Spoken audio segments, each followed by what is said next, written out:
या बुलेटिनमध्ये सुरुवातीला बातमी आहे। भाजपचे आमदार गोपीचंद पडळकर यांनी जयंत पाटलांवरती केलेल्या जहरी टीकेच्या निषेधार्थ सांगलीच्या इस्लामपुरात बंद पाळण्यात आला। दरम्यान दुसऱ्या दिवशीही जयंत पाटलांचे समर्थक आक्रमक झाले। सांगली पेठ रस्त्यावर जयंत पाटलांच्या समर्थकांकडून रास्ता रोको करण्यात आला। रस्त्यावरती टायर जाळून निषेध व्यक्त करण्यात आलाय। तर दुसरीकडे नागपुरात सुद्धा शरद पवारांची राष्ट्रवादी आक्रमक झाली आहे। नागपूरच्या व्हेरायटी चौकात राष्ट्रवादी शरद पवार पक्षाच्या कार्यकर्त्यांकडून आंदोलन करण्यात आलं। यावेळी घोषणाबाजी करत गोपीचंद पडळकरांचा निषेध करण्यात आला।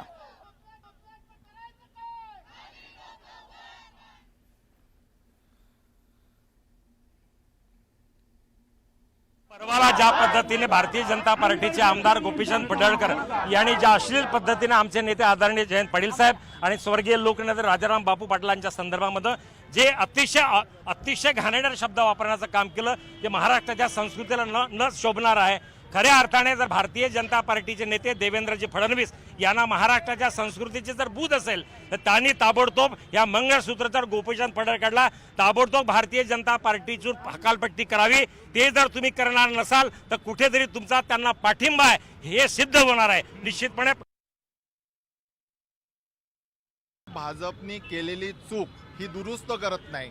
केलेली चूक म्हणजे त्याला विधान परिषद दिली, विधानसभा दिली आणि असा विधानसभेवर गेलेला सदस्य अशा वाह्यात पद्धतीने जो बोलतो आहे, खालच्या दर्जाच्या टीका करत आहे, अतिशय वाईट आहे। तर भाजपने ही आपली केलेली चूक दुरुस्त करावी आणि त्यांनी केलेलं जे कृत्य आहे त्याच्यावर अटकेची कारवाई करावी।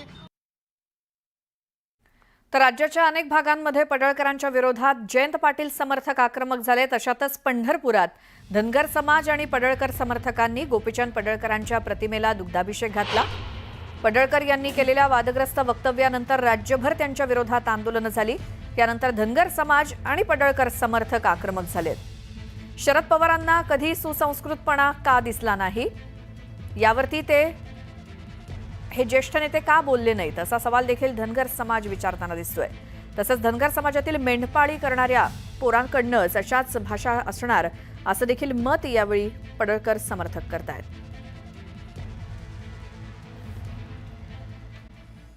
उपमुख्यमंत्री अजित पवार यांनी आज पिंपरी चिंचवड शहरातील नागरिकांच्या समस्या जाणून घेण्यासाठी जनसंवाद कार्यक्रमाचं आयोजन केलंय। या कार्यक्रमात विविध तक्रारी घेऊन आलेल्या नागरिकांशी संवाद साधले आमचे प्रतिनिधी गोविंद वाकडे यांनी। आज पालकमंत्री आणि उपमुख्यमंत्री अजित पवार यांनी पिंपरी चिंचवड इथे नागरिकांच्या समस्या जाणून घेण्यासाठी जनसंवाद कार्यक्रमाचं आयोजन केलं। तर अंतलवाडी सराटीतील लाठीचार्जच्या घटनेवरनं पुन्हा एकदा राजकारण तापलंय। राष्ट्रवादीचे नेते छगन भुजबळ शरद पवारांच्या निकटवर्ती आमदारावरती गंभीर आरोप केल्यानंतर आता जोरदार दोन्ही पक्षातले नेते आमनेसामने आलेत। कदाचित छगन भुजबळांचा अभ्यास थोडा कच्चा आहे। जे पोलीस अधिकारी होते त्यांना वरिष्ठ अधिकाऱ्यांचा फोन आला होता आणि त्यानंतरच कारवाई झाली। एका बाजूला तुम्ही देवेंद्र फडणवीस यांची प्रशंसा करता, पण त्यावेळी तेच गृहमंत्री होते, त्यांच्या आदेशाशिवाय पोलीस अधिकारी लाठीचार्ज करू शकत नाहीत असं म्हणत रोहित पवारांनी भुजबळांना प्रत्युत्तर दिलं। वृद्ध महिला आणि मुलींची डोकी फुटली अशा प्रकारचं समर्थन याचं कुणीच करू नये असंही रोहित पवार म्हणाले। त्यांचा अभ्यास जरा कच्चा आहे। त्यांनाही माहिती आहे की लोकांनाही माहिती आहे की तिथं कुणीतरी आदेश पोलीस प्रशासनाला दिला। एका बाजूला तुम्ही प्रशंसा देवेंद्र फडणवीसांची करता। देवेंद्र फडणवीस त्यावेळेस कोण होते? तो होम मिनिस्टर होते। तिथं असताना जो पोलीस अधिकारी हा कोणाचाच आदेश तिथं ऐकणार नाही, फक्त होम मिनिस्टरचा आदेश ऐकणार।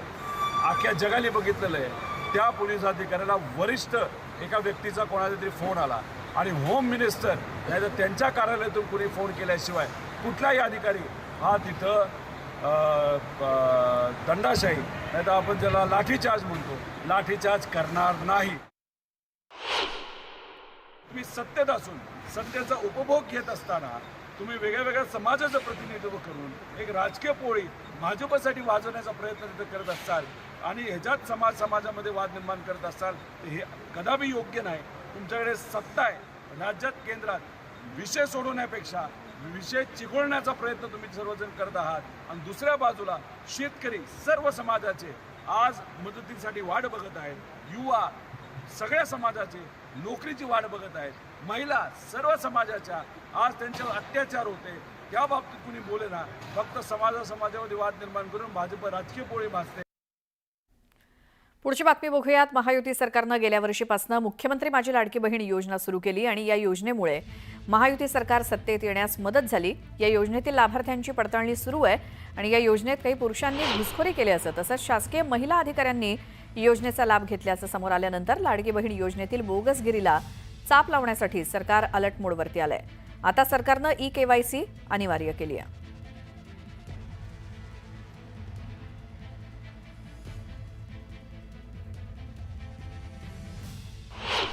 या काही नवीन गाईडलाईन्स नाहीये. ओरिजिनली सुद्धा या GR मध्ये नमूद करण्यात आलेल्या होत्या. ई-KYC साधारणपणे महा-DBT पोर्टलवर ज्या ज्या काही स्कीम्स राबवल्या जातात त्या सगळ्यांना ई-KYC ही प्रक्रिया फॉलो केली जात असते. साधारणपणे 91 अशा योजना आहेत ज्याच्यामध्ये ई-KYC हे त्या ठिकाणी रुटीन ही प्रोसिजर आहे आणि तीच लाडकी बहीणमध्ये पण आहे. ई-KYC मुळे ज्या लाभार्थी आहेत त्यांना अधिकचा फायदा होणार आहे, कारण त्यांचं ई-KYC ऑथरायझेशन झालं की त्यांना नियमित लाभ मिळणार आहे. म्हणजे या ज्या तक्रारी आहेत की 1 महिन्याचा लाभ मिळाला, दुसऱ्या महिन्याचा मिळायला विलंब झाला, तिसऱ्या महिन्याचा त्या ठिकाणी थांबला गेला, तर या सगळ्यामध्ये सरळता आणि त्याचबरोबर सुलभता ही त्या निमित्ताने येणार आहे. 2 महिने लागतील, मुदत दिली आहे. आता ते हळूहळू कमी करत कानाचं काम आहे ते. हे पहिल्यांदा का नाही लावले? मग KYC करायला पहिल्यांदा का नाही सुरुवात केली? आता त्यांना ही संख्या कमी करायची आहे, त्यामुळं असे जाचक अटी लावून त्यांना वंचित ठेवायचं काम आहे. KYC कोणाला कळत आहे?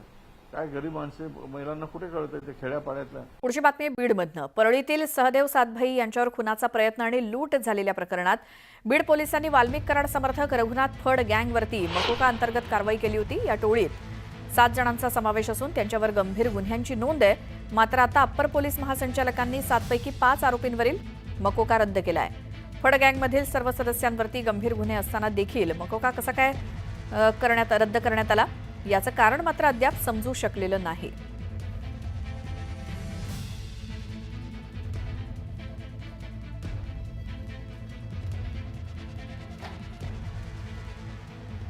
तर काही आरोपींवरचा मकोका हा रद्द करण्यात आलेला आहे.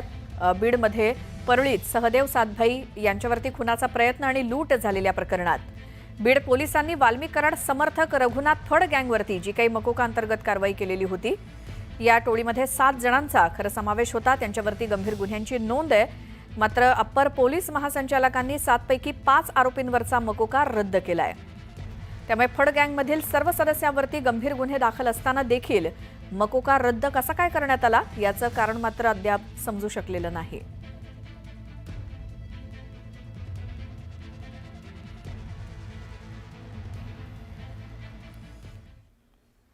पुण्यामध्ये येरवडा पोलिसांनी गुंडांची धिंड काढली. काल रात्री येरवडा पोलिसांनी रेकॉर्डवरच्या 2 गुंडांची त्यांच्याच भागातनं धिंड काढली.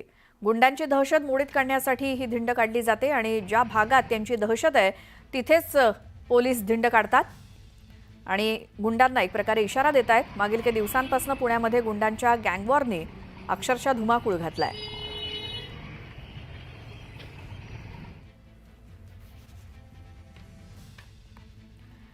बातमी पुण्यातूनच आहे. आंदेकर टोळीभोवती पुणे पोलिसांनी फास आवळलाय. तब्बल 50 लाखांपेक्षा अधिक रक्कम गोठवण्यात आली आहे.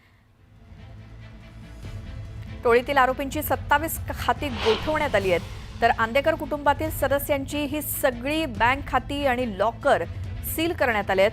आरोपींच्या बँक खात्यातील 50,66,199 रुपये गोठवले असल्याची माहिती पोलिसांनी दिली. दरम्यान पोलिसांनी केलेल्या घरझडतीमधील जप्त केलेल्या मालमत्तेच्या व्यतिरिक्त सुद्धा रक्कम गोठवण्यात आली आहे. आंदेकर टोळीच्या सदस्यांच्या स्थावर आणि जंगम मालमत्तेची माहिती घेण्याची प्रक्रिया सुद्धा पोलिसांकडून सुरू आहे. या सगळ्या मालमत्तांची माहिती नोंदणी महानिरीक्षकांकडून घेऊन फॉरेन्सिक ऑडिटद्वारा तपास सुरू करण्यात येणार असल्याची माहिती सुद्धा पोलिसांनी दिली.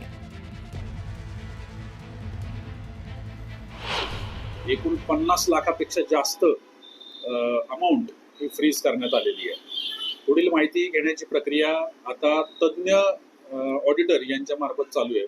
त्याचबरोबर इतरही स्थावर व जंगम मालमत्ता ज्या आहेत त्याची माहिती घेऊन सरकारी ज्या यंत्रणा आहेत, इतर यंत्रणा आहेत, विभाग आहेत, त्यांच्याकडून माहिती घेऊन पुढची कारवाई चालू आहे. पुढची बातमी कोल्हापूरमधनं. तिथे उजळाईवाडीमध्ये गुंडांनी हैदोस घातला. बेकरी व्यावसायिकांमध्ये दहशत माजवण्याचा प्रयत्न करण्यात आलाय. हातात कोयता आणि एडका घेत धमकावल्याची घटना सीसीटीव्हीमध्ये कैद झाली आहे.